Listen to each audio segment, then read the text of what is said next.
Hey yo yo yo, salut les turfeuses, salut les turfeurs, bienvenue pour un nouveau pronostic de Benoît Requin. Ok, place au pronostic du quintet du mercredi 4 juin, direction Laval pour le Grand National du trot attelé, 2850 mètres, 16 partants, réunion 1, course 1.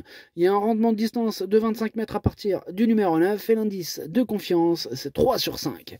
Petit retour sur le quintet de ce lundi. Dans mon pronostic, je vous ai donné le quintet dans le désordre. Ça fait plaisir. J'espère que vous êtes nombreux à l'avoir chopé ce quintet. Cette vidéo, je la tourne avant l'arrivée du quintet de ce mardi et je reviendrai dessus demain. Ok, c'est parti. On commence le pronostic et on commence avec le numéro 1, Off Pont-Vautier. On écoute Adrien Mériel. Écoutez, Off Pont-Vautier fait preuve de régularité depuis le début de l'année. Il est meilleur à main droite, mais il va s'adapter à l'aval. Il faut faire attention dans les premiers mètres où il peut être un peu bouillant. S'il peut attendre derrière les premiers, il a une belle carte à jouer pour disputer l'arrivée.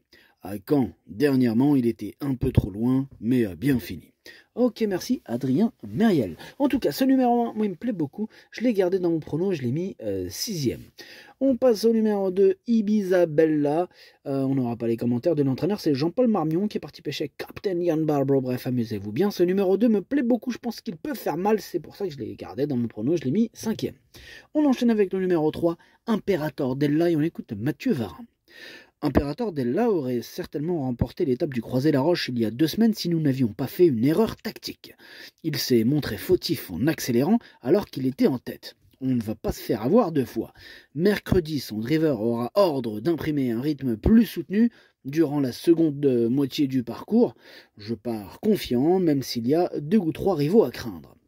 Et ouais, vous avez entendu Mathieu Varin, il veut pas se faire avoir 2 fois. Effectivement, le renard ne se fait pas prendre 2 fois au même piège.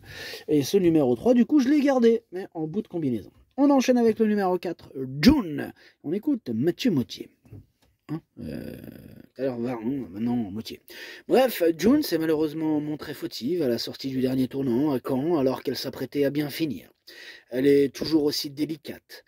Auparavant, elle avait très bien couru à Vincennes, elle a bien travaillé en vue de cette course et le profil de la piste de Laval va lui plaire. Face à de tels rivaux, la victoire est difficile à envisager, mais elle devrait accrocher une place.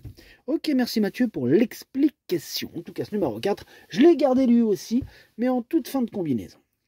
On enchaîne avec le numéro 5, habit de soirée. Que je n'ai pas retenu, mais attention, c'est lui le chef et le capitaine de ma petite liste des possibles casseurs de tickets repérés, attention. On enchaîne avec le numéro 6, Jingle Dupont, et on écoute Nicolas Bazir. Jingle Dupont reste sur une 3e place et une disqualification après enquête, mais avec un peu plus de chance, il pourrait tout aussi bien rester sur 2 bâtons. Il n'a vraiment pas pris dur en dernier lieu, ce n'est pas un problème de courir à 5 jours d'intervalle, c'est un bon engagement, on vise une place sur le podium. Ouais, je ne l'ai pas mis sur le podium, mais vraiment tout proche du podium, je l'ai mis 4e. On passe au numéro 7, Helios. Si ce numéro 7 m'embête un peu, c'est un regret, c'est mon 2e cheval de complément en cas de non partant. On passe au numéro 8, Hold Up du Saptel, et on écoute Pierre-Yves Verva. Hold Up du Saptel a encore très bien tenu sa partie dernièrement au Croisé-la-Roche où il n'a été devancé que par les bons Django Vici et Jasmine de Bayeul. Cette 3e place lui permet d'être idéalement engagé à la limite du recul. Mercredi, il y a encore quelques sérieux rivaux et il faut lui masquer l'effort, mais si tout se passe bien, il devrait encore jouer les bons rôles de ce quintet. Tout à fait d'accord avec Pierre-Yves Verva, ce numéro 8 fait d'ailleurs partie de mes préférés. Je le vois bien batailler pour les toutes premières places, je l'ai mis 3e. Le numéro 9 qui me plaît beaucoup aussi, Je rêve du bois, et on écoute Charles-Marcel Bruno. Je rêve du bois a confirmé sa forme en doublant la mise à Vincennes. Ce succès l'oblige à s'élancer au 2e poteau. Alors certes, ce n'est pas l'engagement du siècle, mais il est actuellement en plein boom et il joue à domicile. Il sera plaqué comme lors de sa victoire fin avril. Il faudra de la chance pour aligner un 3e succès, mais il a sa place dans le quintet.